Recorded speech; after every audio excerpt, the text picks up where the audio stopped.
എല്ലാവർക്കും യേശുക്രിസ്തുവിന്റെ നാമത്തിൽ ജോയ്സ് ടിവിയുടെ പുതുവത്സര ആശംസകൾ. ഞങ്ങൾ ഒരു പുതിയ പ്രോഗ്രാമുമായി 2024 നിങ്ങളുടെ ഓരോരുത്തരുടെയും അടുത്തേക്ക് കടന്നു വരുവാൻ ആഗ്രഹിക്കുന്നു.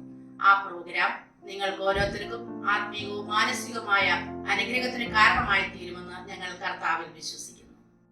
പുതിയ പ്രോഗ്രാം വിശുദ്ധ ബൈബിളിലെ സങ്കീർത്തന പുസ്തകം 1 തൊട്ട് സീരീസായി നിങ്ങളുടെ അടുത്ത് എത്തിക്കുവാൻ ഞങ്ങൾ ആഗ്രഹിക്കുന്നു. അതിന് നിങ്ങളുടെ എല്ലാവരുടെയും സപ്പോർട്ട് ഞങ്ങൾ ആഗ്രഹിക്കുന്നു.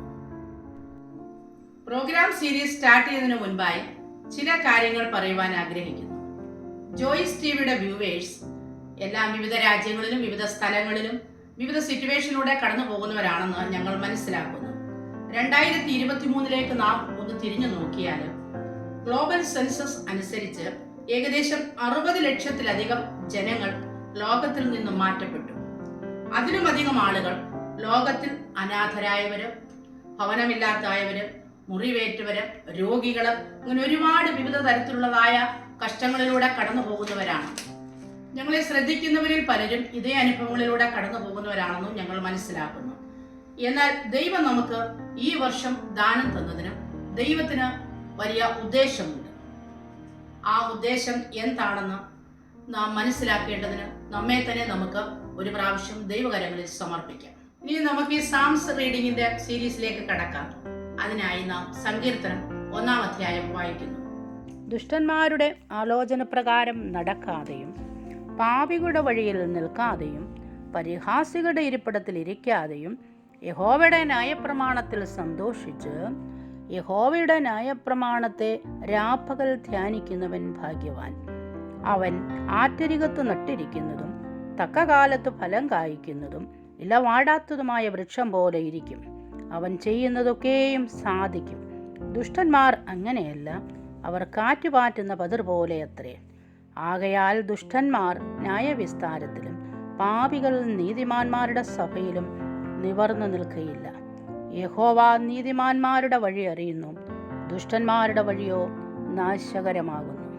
ഈ സങ്കീർത്തന ഭാഗത്തെ കുറിച്ച് നാം ചിന്തിച്ചാൽ ഇതിനകത്ത് 2 രീതിയിലുള്ള വ്യക്തികളെ പരിശുദ്ധാത്മാവ് അവിടെ കാണിക്കുന്നു. 1 ദുഷ്ടനായ ഒരു വ്യക്തി, 2 നീതിമാനായ ഒരു വ്യക്തി. ദുഷ്ടൻ എന്ന് വിശുദ്ധ ബൈബിൾ ഉദ്ദേശിക്കുന്നത് അൺഗോഡ്ലി മാൻ, അതായത് ദൈവം ഇല്ലാത്ത ഒരു മനുഷ്യൻ. ദൈവമില്ലാത്ത ഒരു മനുഷ്യന്റെ വഴികളെ കുറിച്ച് വിശുദ്ധ ബൈബിൾ രേഖപ്പെടുത്തുന്ന ഒരുപാട് കാര്യങ്ങൾ നമുക്ക് മനസ്സിലാക്കുവാൻ സാധിക്കും. ഈ സങ്കീർത്തന ഭാഗത്തില് അതിന്റെ അവസാന ഭാഗത്ത് പറയുന്നു, അവൻ കാറ്റ് പാറ്റുന്ന പതിർ പോലെ അത്രേ. ദൈവമില്ലാത്ത ഒരു വ്യക്തി കാറ്റത്ത് പാറിപ്പോകുന്ന ഒരു പതിരിന് തുല്യമാണ്. കർത്താവായ യേശുക്രിസ്തു ഈ ഭൂമിയിലായിരുന്നപ്പോൾ ശിഷ്യന്മാര് യേശുക്രിസ്തുവിന്റെ അടുത്ത് കടന്നു വന്ന് കർത്താവിനോട് ഒരു ചോദ്യം ചോദിച്ചു. കർത്താവേ, വയലിൽ കതിരും പതിരും ഒരുപോലെ വളരും, അതായത് കളയും നല്ല വിത്തും ഒരുപോലെ വളരും. അപ്പോൾ ഞങ്ങൾ ആ നല്ല വിത്തിനോടൊപ്പം വളരുന്ന കളയെ പറിച്ചു മാറ്റട്ടെ എന്ന് ചോദിച്ചപ്പോൾ കർത്താവ് അവരോട് പറഞ്ഞു, വേണ്ട, അത് രണ്ടും കൂടെ ഒരുപോലെ വളരട്ടെ. അവസാനം ശിഷ്യന്മാരോട് കർത്താവ് പറയുന്നു, കൊയ്ത്ത് കഴിയുമ്പോൾ ഇതിനെ ഒരുമിച്ച് കൂട്ടും, വീശുമുറം കൊണ്ട് അതിനെ വീശുമ്പോൾ പറന്നു പോകും, അത് വാരി ചുട്ടുകളയുന്ന ഒരവസ്ഥയുണ്ടാകും. ഇതുപോലെ ദുഷ്ടന്മാർ, ദൈവമില്ലാത്തവര്, അവർ പതിരിന് സമാനമാണ്. അവര് ചുട്ടുകളയുന്ന ഒരവസ്ഥയാണ് അവരുടെ ജീവിതത്തിൽ ഉണ്ടാകാൻ പോകുന്നത്. ദൈവമില്ലാത്ത മനുഷ്യന്റെ ജീവിതത്തിൽ ചുട്ടുകളയുക എന്ന് പറഞ്ഞാൽ അവന്റെ അവസാനം അവൻ നരകത്തിൽ കെടാത്ത തീയിൽ ചെന്ന് എത്തിപ്പെടും. എന്നാൽ നീതിമാനെ കുറിച്ച് വിശുദ്ധ വേദപുസ്തകത്തില് 1-ാം സങ്കീർത്തനത്തിൽ പറയുന്നത് അവൻ ആറ്റരികത്ത് നിൽക്കുന്നതായ ഒരു വൃക്ഷത്തോട് തുല്യമാണ്. നമുക്കറിയാം, ആറ്റരികത്ത് നിൽക്കുന്ന വൃക്ഷത്തിന് ഒരുപാട് പ്രത്യേകതകളുണ്ട്. ഇവിടെ അതിൻ്റെ ഇല വാടാത്ത ഒരു വൃക്ഷമാണ്. കാരണം അതിൻ്റെ വേരുകൾ ആറ്റിലെ വെള്ളത്തിൻ്റെ അകത്തേക്ക് കടന്നു ചെന്ന് ആ ഇലയ്ക്ക് ആവശ്യമുള്ള എല്ലാം എത്തിച്ചു കൊടുക്കുന്നുണ്ട്. ആ വൃക്ഷം ഫലം കായ്ക്കുന്നതുമാണ്. ആറ്റരികത്ത് നിൽക്കുന്നതായ വൃക്ഷം ഇല വാടാത്തതും ഫലം കായ്ക്കുന്നതുമായ വൃക്ഷമാണ്. ഈ വൃക്ഷത്തിന് വെയിലേൽക്കുമ്പോൾ ആ വെയിൽ വൃക്ഷത്തിൻ്റെ വളർച്ചയ്ക്ക് തന്നെ കാരണമായി തീരും. അതേസമയം ജലമില്ലാത്ത ഒരു സ്ഥലത്ത് നിൽക്കുന്നതായ ഒരു ചെടിയോ ഒരു വൃക്ഷമോ നാം എടുത്താൽ വെയിൽ ആ ചെടിയെ തളർത്തി കളയുന്നതായിട്ട് നമുക്ക് കാണുവാൻ സാധിക്കും. ഇതുപോലെ ജലമാകുന്ന പരിശുദ്ധാത്മാവിൻ്റെ അരികിൽ നിൽക്കുന്നതായ ഒരു വ്യക്തിയിൽ ആത്മീക ഫലങ്ങളും പുറപ്പെടുവിക്കുവാൻ ഇടയായിത്തീരും. ആത്മാവിൻ്റെ ഫലമാകുന്ന സ്നേഹം, സന്തോഷം, സമാധാനം, ദീർഘക്ഷമ, ദയ, പരോപകാരം, വിശ്വസ്തത, സൗമ്യത, ഇന്ദ്രിയജയം, അങ്ങനെ ആത്മാവിൻ്റെ ഫലങ്ങളെക്കുറിച്ച് വിശുദ്ധ വേദപുസ്തകം പഠിപ്പിക്കുന്നത് പരിശുദ്ധാത്മാവിൻ്റെ നദിയാകുന്ന ആ സൈഡിൽ നിൽക്കുന്ന പരിശുദ്ധാത്മാവിൻ്റെ നദിയുടെ ആ സൈഡിൽ നിൽക്കുന്നതായ വൃക്ഷത്തിന് ആത്മാവിൻ്റെ ഫലത്തെ പുറപ്പെടുവിക്കാൻ സാധിക്കും. വിശുദ്ധ വേദപുസ്തകത്തിൽ ഇതുപോലെ തഴച്ചു വളരുന്നതായ വൃക്ഷങ്ങൾക്ക് ഉദാഹരണമായി നീതിമാന്മാരായ ഒരുപാട് വ്യക്തികളെ നമുക്ക് കാണുവാൻ കഴിയുന്നുണ്ട്. അതിലൊരു വ്യക്തിയാണ് ഉൽപ്പത്തി പുസ്തകം 37-ാം അധ്യായത്തിൽ നാം കാണുന്നതായ ജോസഫ്. ജോസഫിനെ കുറിച്ച് നാം പഠിച്ചാൽ ജോസഫിന്റെ ജനനത്തെങ്കിൽ തന്നെ കർത്താവിന് ജോസഫിനെ കുറിച്ചൊരു ഉദ്ദേശമുണ്ടായിരുന്നു. ഒരു ചെറിയ കാലത്തിൽ തന്നെ ജോസഫിന് അവന്റെ ഭാവി കാര്യങ്ങളെ കുറിച്ചുള്ളതായ ഒരു വലിയ കാഴ്ചപ്പാട് ദൈവം അവന് വെളിപ്പെടുത്തി കൊടുക്കുവാൻ ഇടയായി തീർന്നു. ജോസഫ് ആ സ്വപ്നം തന്റെ ഭവനത്തിൽ അറിയിച്ചപ്പോൾ അവന്റെ പിതാവിനും സഹോദരന്മാർക്കും ഒക്കെ അതിന്റെ അർത്ഥം ഗ്രഹിപ്പാൻ കഴിഞ്ഞു. അവരതുകൊണ്ട് ജോസഫിനോട് അസൂയ പൂണ്ടവരായി ഇവനെ എങ്ങനെയെങ്കിലും നശിപ്പിച്ചു കളയണമെന്ന് വിചാരിച്ച് ജോസഫ് തന്റെ സഹോദരന്മാരെ തേടി അവർക്ക് ആഹാരവുമായി ചെന്ന ഇടത്ത് തന്നെ അവനെ പിടിച്ച് നശിപ്പിക്കുവാൻ അവർ ശ്രമിച്ചു. എന്നാൽ ജോസഫിനെ കണ്ടവനായ ദൈവം ജോസഫിനെ മിസ്രയീമ്യർക്ക് അവനെ വിറ്റ് കളയുന്നതിനുള്ളതായ ഒരു വഴി ഒരുക്കി കൊടുത്തു. മിസ്രയീമ്യർ അവനെ പൊത്തിഫേറിന്റെ ഭവനത്തിൽ കൊണ്ട് എത്തിക്കുവാൻ ഇടയായിത്തീർന്നു. പൊത്തിഫേറിന്റെ വീട്ടിൽ എത്തിച്ചേർന്നതായ ജോസഫിന് ഒരുപാട് പ്രതികൂലങ്ങൾ സഹിക്കേണ്ടതായിട്ട് വന്നു. പൊത്തിഫേർ ജോസഫിനെ ഭവനത്തിന്റെ എല്ലാ കാര്യാദികൾക്കും വിചാരകനാക്കി തീർത്തു. എന്നാൽ ജോസഫിന് അവന്റെ ആ ജോലി കണ്ടിന്യൂ ചെയ്യുവാൻ കഴിയാതെ വണ്ണം അവന്റെ ജീവിതത്തെ തകർത്ത് കളയേണ്ടതിന് പിശാച് ജോസഫിന്റെ ഭാര്യയിലൂടെ കടന്നു വരുവാനിടയായി തീർന്നു.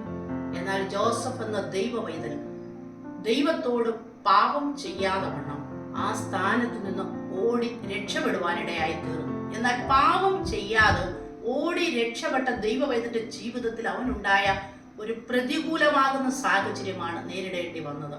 ജോസഫിന് അവിടുന്ന് കാരാഗ്രഹത്തിലേക്കാണ് അവന് പോകുവാൻ ഇടയായി തീർന്നത്.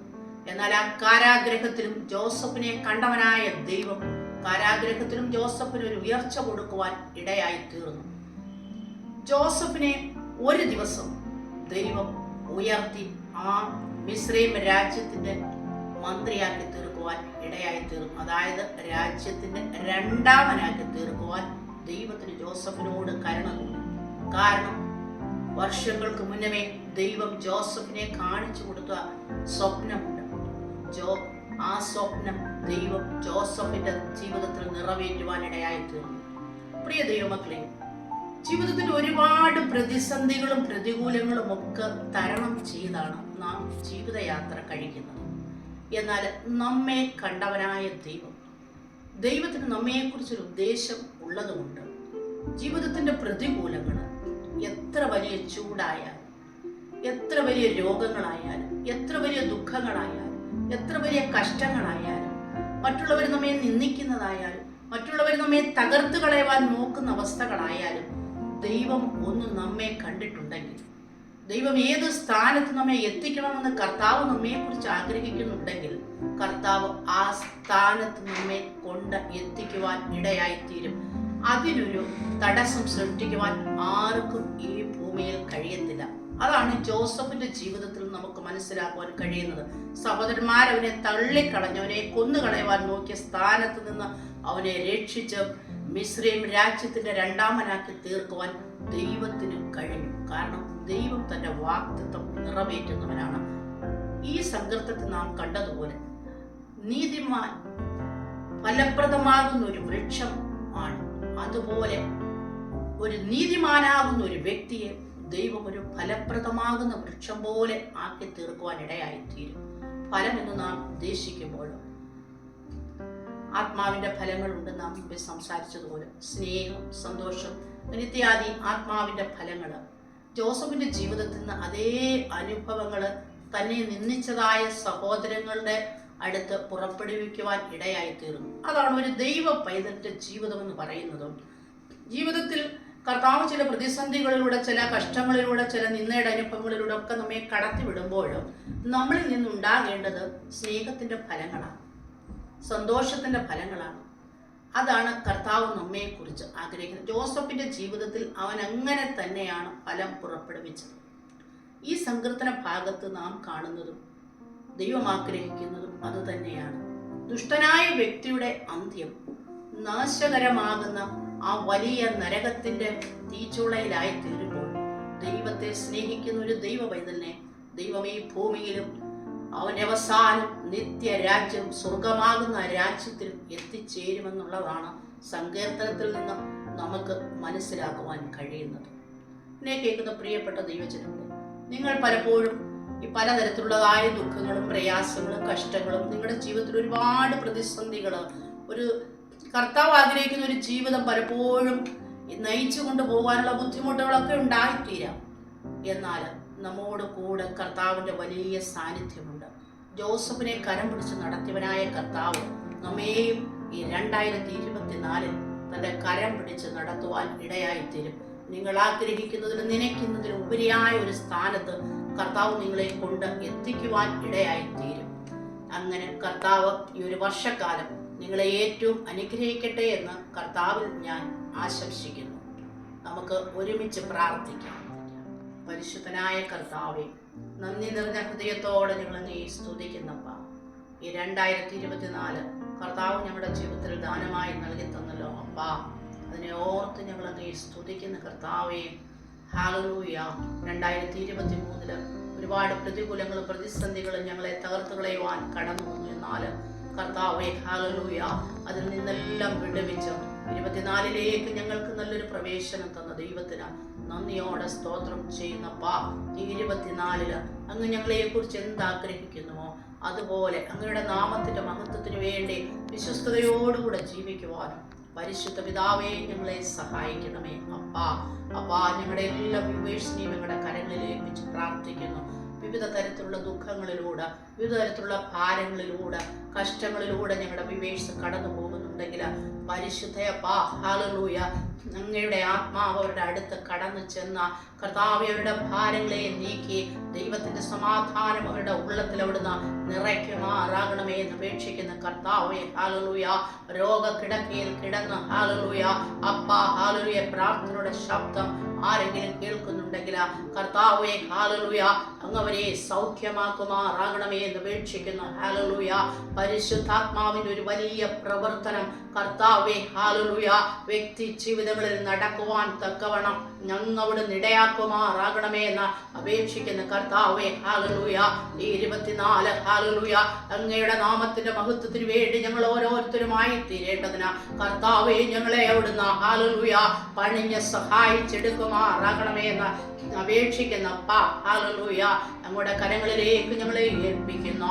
ഹല്ലേലൂയ. കേൾവിക്കാരെല്ലാം ഞങ്ങളുടെ കരങ്ങളിൽ തരുന്നു. എല്ലാവരെയും കർത്താവ് ആശീർവദിച്ച് അനുഗ്രഹിച്ച് അവരുടെ എല്ലാ കഷ്ടങ്ങളിൽ നിന്നും ഭാരങ്ങളിൽ നിന്നും വിടുവിച്ച് ആത്മീക, ഭൗതിക, ശാരീരിക, മാനസിക സകല നന്മകളാലും ദൈവം എല്ലാവരെയും നിറച്ചാട്ട യേശു ക്രിസ്തുവിന്റെ നാമത്തിൽ അപേക്ഷിക്കുന്നു. കൃപയോട് കെട്ടുത്തുണരണമേ സ്വർഗീയ പിതാവേ. ആമേൻ. ഹല്ലേലൂയ. കർത്താവ് എല്ലാവരെയും ധാരാളം അനുഗ്രഹിക്കുമാറാകട്ടെ.